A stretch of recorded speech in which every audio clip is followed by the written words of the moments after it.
You can visit our website for the commands in the videos. If you want to purchase other study materials like packet tracer files and other course guidelines, then you can email to us. Follow us on Facebook for further updates. Please do like, share, comment and subscribe so I can quickly deliver more videos on various topics.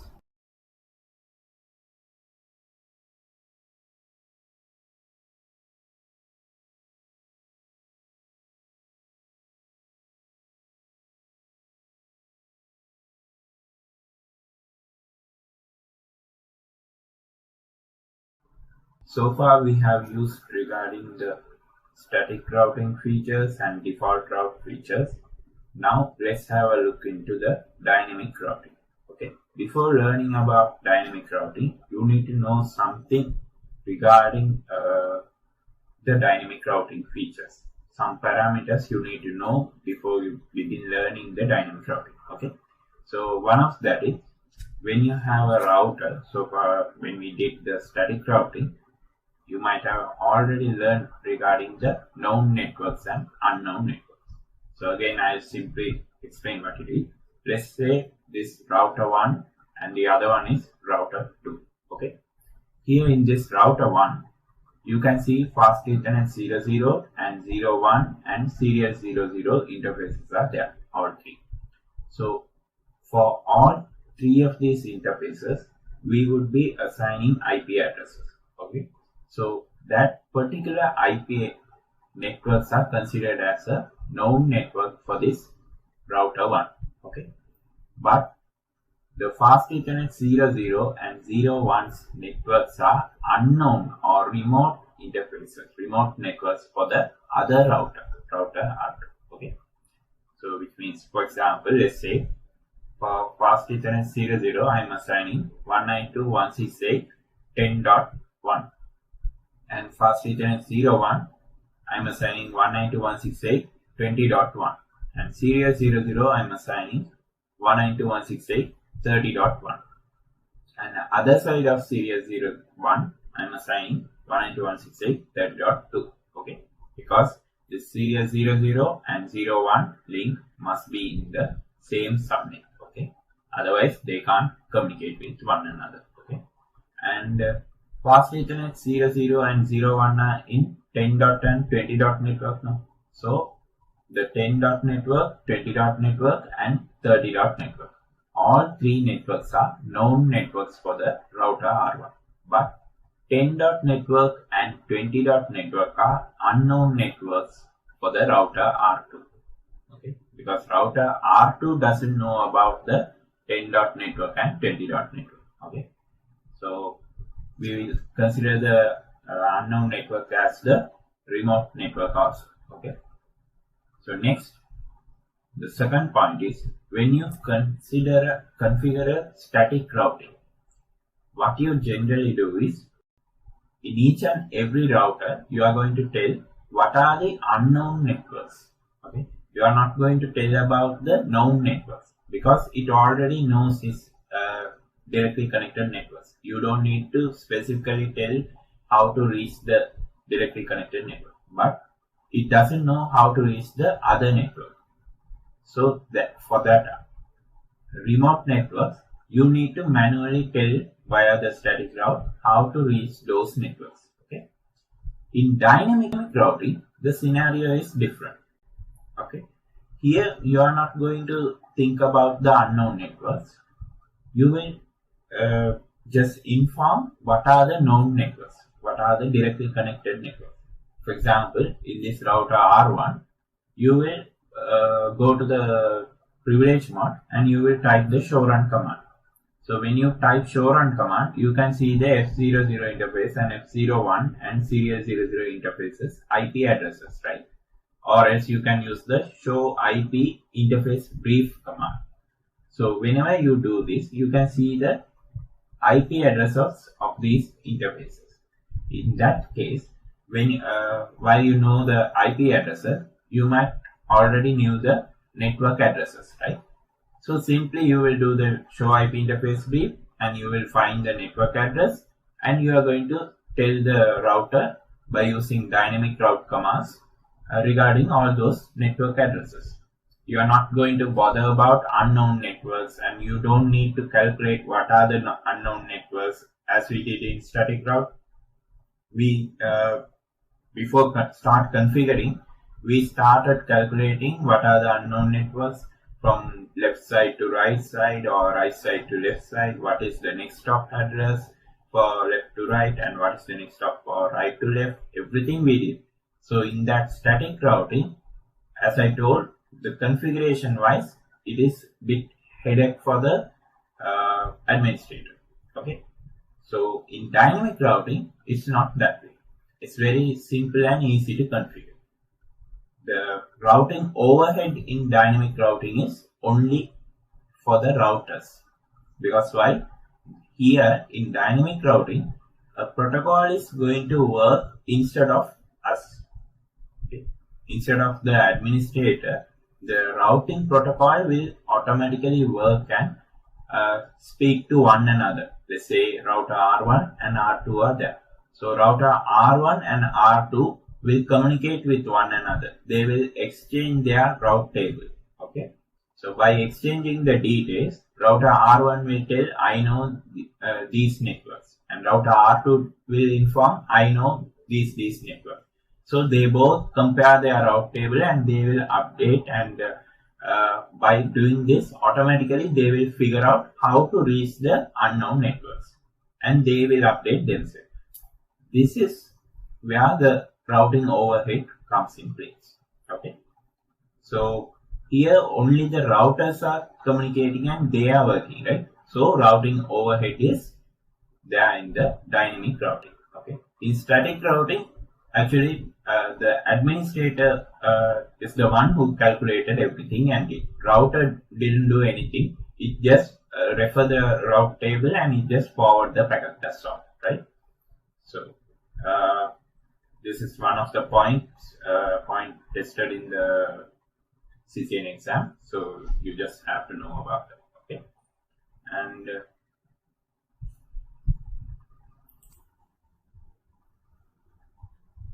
when it comes to dynamic routing protocols, you might have heard about RIP routing protocol, EIGRP, OSPF, ISIS, BGP, and FIM. Okay, so let's have a brief reference regarding what are these protocols, and based on our CCNA scope, we will see the main protocols what we are going to use in our CCNA scope, okay, in our CCNA syllabus. For example, we are having RIP and OSPF in our CCNA 200-301 new syllabus, and also some questions are appearing from the EIGRP as well. So I will post some videos regarding the EIGRP as well in upcoming videos. And let's see now. So dynamic routing protocol has been divided into two categories, which means IGP and EGP. IGP is Interior Gateway Protocol, EGP is Exterior Gateway Protocol, which you can refer like this. For example, whatever the topology coming under same autonomous system domain, for example, under same admin domain, you can consider it as a interior gateway protocol inside your company, things like that. And exterior gateway protocol is like out of the company. For example, ISP to our companies. So in that scenario, ISP means Internet Service Provider. So in that scenario, there are many autonomous systems are involved, right? So many admin domains are involved. So in that scenario, you can consider BGP, which means Border Gateway Protocol, as a routing protocol. Okay, and Interior Gateway Protocol. When you take a look at that, so we can subdivide it into Distance Vector Routing Protocol or Link State Routing Protocol. Distance Vector is having the RIP and EIGRP.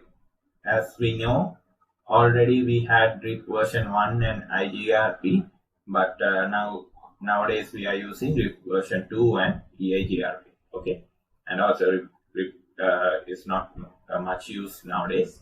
And link state side, you can consider OSPF or ISIS. Okay. So OSPF means Open Shortest Path First, which we will be learning in detail in a few months. Okay. So let's have a look at what is RIP and what are distance vector routing protocol and what are link state. What is the difference between distance vector and link state? Okay.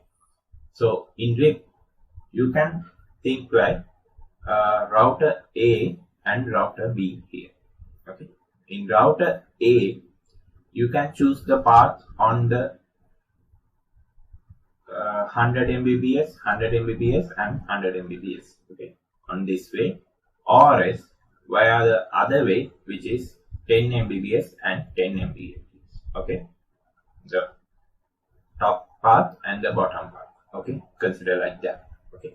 So simply when you have a look at this router A and router B roughly, you can think 100 Mbps, 100 Mbps, 100 Mbps are 300 Mbps. So the below path is having, the bottom path is having only 20 Mbps. So the speedest one would be the 300 Mbps, which means the top path, right? That anyone can just simply by having a look, anyone can tell that. But what RIP chooses is the secondary path. Okay. What could be the reason for that? Just simply imagine here in RIP, it is only calculating number of hop count. Hop count in the sense number of routers. Okay. So if it takes the top path, it is going to meet 2 more routers, right? Which means around 3 hops it needs to take. Which means hop count you can consider like a jump. Okay. So it needs to jump 3 times. So in the bottom path, it has only 1 router, which means 1 hop. So it doesn't have to jump too much, just only 1 hop is done. So what the RIP protocol chooses is, he thinks if he chooses the secondary path, he can meet the router B very quickly.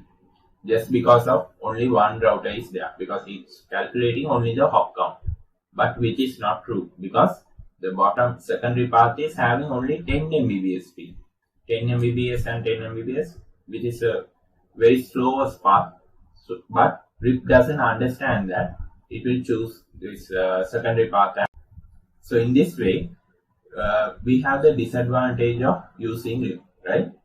So what we are going to use is, we need a protocol which uses bandwidth to calculate the bandwidth in the sense the speed to calculate in between router source to destination. Okay. So that is where we are having OSPF, Open Shortest Path First. In OSPF, when you use this one, it will calculate the speed of the links, bandwidth. So the router will use OSPF and it considers the bandwidth and it chooses the highest bandwidth one would be the fine path, and he will go through that. Okay. So let's say in some scenarios, if OSPF is used and OSPF is having the top and bottom, the first path and the secondary path. Okay, the primary one and the secondary one. In primary one also, it is having 100 Mbps, 100 Mbps and 100 Mbps. In the secondary path also, OSPF is having 200 Mbps and 100 Mbps. So definitely the bandwidth is same, right? Even on the primary one and the secondary one, the total bandwidth is 300 Mbps. So in this kind of scenario, what OSPF does is equally load balance the traffic. Okay. Why? Based upon the bandwidth, OSPF calculates the cost, and from the cost, it will develop a metric. By using that metric, if the metric values are same, and it decides to load balance the traffic in between the source and the destination. Okay. So that is why equally packets are sent, some packets are sent on the primary path and the remaining are sent on the secondary path. It will be load balancing. Okay, so we will have a look at the OSPF theories later, once after we complete the configuration, because by doing the configuration you will have the confidence to develop the lab, and you will have more in detail understanding, and after when you learn the theory it will be more easy to remember the topics. Okay, so initially as an introduction, I can tell OSPF, when you started doing OSPF, you must know about the router ID concepts and about the area concepts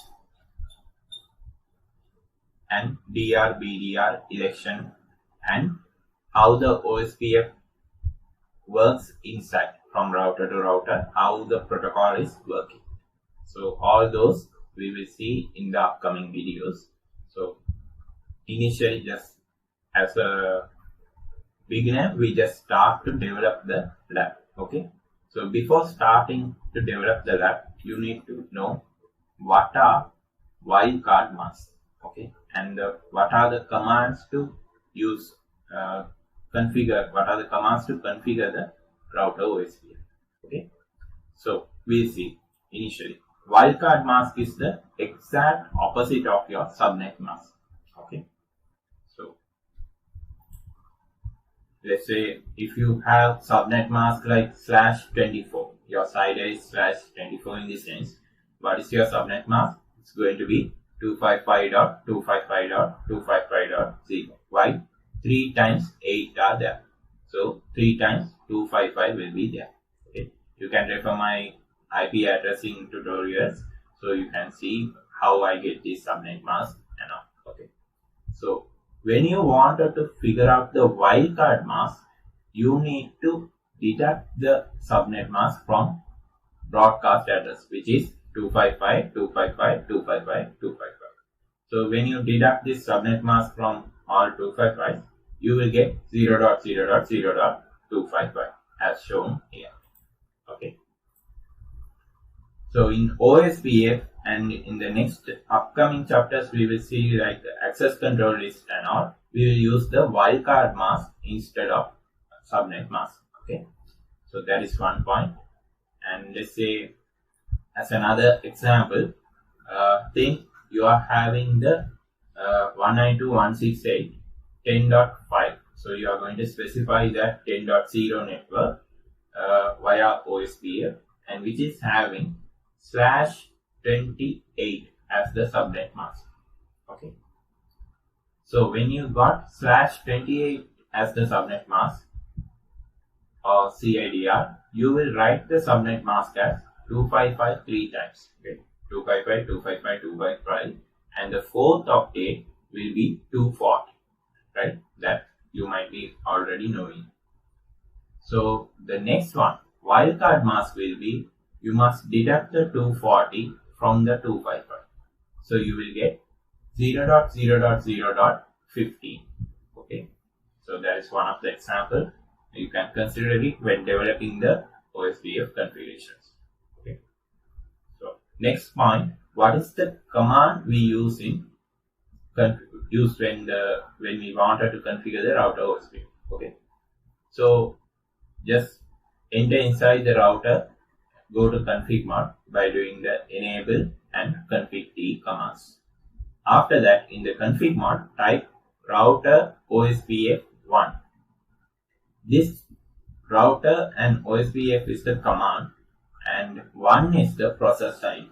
Okay, in OSPF, the process ID doesn't have to match from one router to other router, the neighbor router. Okay, even in the first router you can give router OSPF 1, and in the second router you can give router OSPF 2. They both will develop the neighborship, no issues. Okay, and as I told EIGRP, in EIGRP the process ID must match. Router EIGRP 1 means the other side also it should be 1, otherwise they won't develop the neighborship. Okay, after router OSPF 1 command, you need to type the networks. What are the networks you are going to take? And remember, OSPF is a dynamic routing protocol. So we are not thinking about the unknown networks. We are going to give only the known networks. So what are the known networks? You just give the show IP interface brief or show run commands and you will find the IP address. So when you find the IP address, you can simply find what is the network address.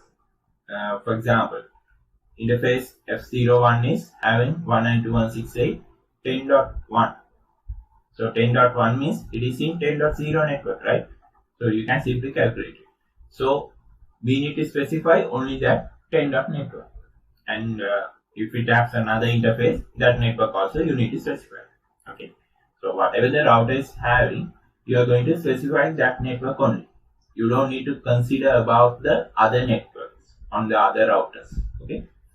So that is why the dynamic routing configuration is very simple. Okay. And also router OSPF1, enter the network, and you are giving the network address, and the next point you are giving the wildcard mask instead of the subnet mask. Just specify the wildcard mask. Okay. As I told earlier, you need to deduct the subnet mask from the broadcast address, which means all 255s. Okay. So if you deduct, you can get 0.0.0.31. Okay. And then space area 0. Okay. So this area concept I will explain as I told earlier, when we learn the theoretical parts, you can see what are areas and why I am choosing this as area 0 and why I am putting the other one in the area 1. Everything I will explain later. Okay. So so far, simply for now, just keep everything in area 0. Or if you want, you can choose to keep some of the interfaces or networks in area 1 as well. It is totally your decision. Okay, it doesn't affect your OSPF configuration that much. Area concept is developed just to avoid the packet flooding on the failure. In case of failure or something, we just needed to make the network confined in same area. We don't need to go here and there on the other routers and all. We just wanted to make it simple. So that's why we introduced the area concept into OSPF, which we will be looking at it in the upcoming videos. So for now, just decide in which area you wanted your network to be. Okay. So now we'll implement this lab in the packet tracer and we'll configure OSPF among these two routers. Okay. So as a general explanation, from router R1, you are having 192.168.11.1/27 as the subnet mask. Okay. So everything comes under this LAN should come under this subnet. Okay. So if it didn't come under this particular subnet, it can't ping even the 11.1, which is the gateway, default gateway, right? So for all other PCs in the 11. network, the 11.1 is going to be the default gateway. And in between router to router, I have used 192.168.10.1. Okay. And the other side 10.2. You can see here for 10.1 and 2, I have used /30 as the CIDR. So which means in each subnet, it goes as 10.0, 10.1, 10.2 and 10.3 only. All 4 IP addresses are there. The first one will be network, the last one will be broadcast, and in between 10.1 and 10.2, you can consider these two as the usable host. So we only need just 2 IP addresses. So we can use the /30 as CIDR for here. Okay. And the 00 on the router 2, I have used 192.168.12.1. So it is coming under 12. network, and 12.1 is going to be the default gateway for below PCs. Okay. So before we start implementing the configurations, we just go through what are the subnet marks like /27, and what is going to be the wildcard mask, and what are the host IPs and how many hosts can take place here. Everything we just have a look at it. Okay. So here 192.168.11.1/27. Just take this as an example. So here /27 means 255.255.255.224, which is going to be the subnet mask, right? Why? 24 means 3 times you will write 255. The remaining 3 bits, 27 minus 24 is 3 bits. The remaining 3 bits goes as 128, 192 and 224. So third bit means it is going to be 224. Okay. So refer my IP tutorials. And to find the wildcard mask for this particular subnet mask, what we can do?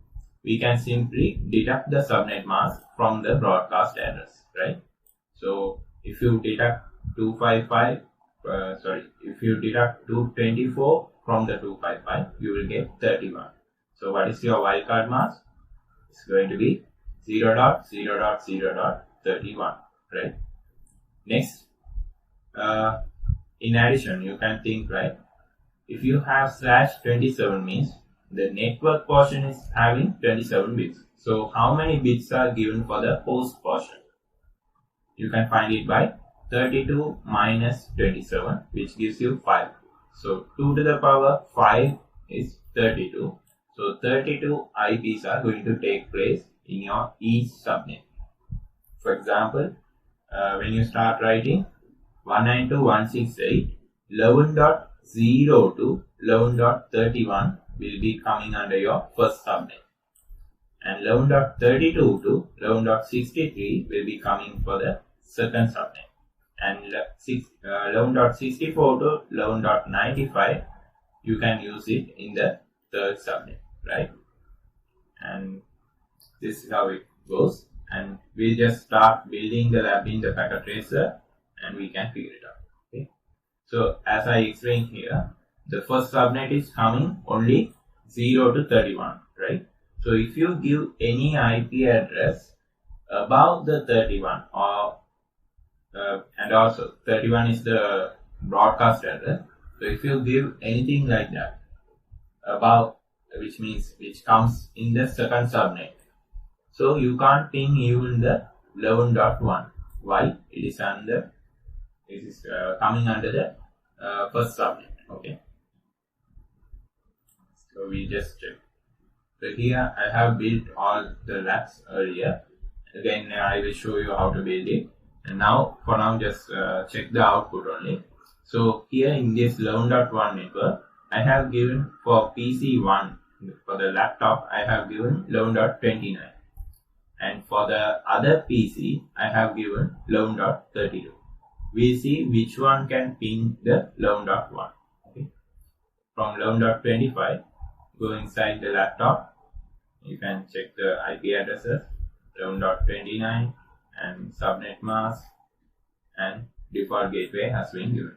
So I just close inside and go to command prompt and try to ping 192.168.11.1 and enter.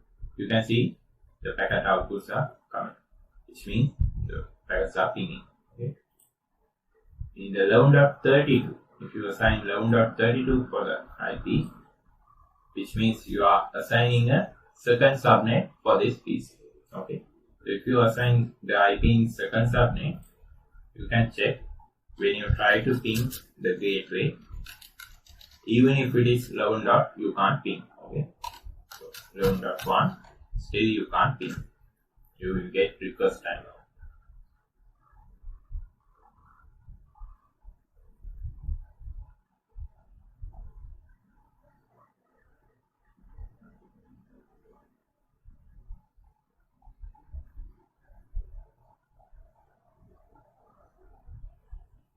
Okay, you're getting request timeout, right? You can visit our website for the commands in the videos. If you want to purchase other study materials like packet tracer files and other course guidelines, then you can email to us.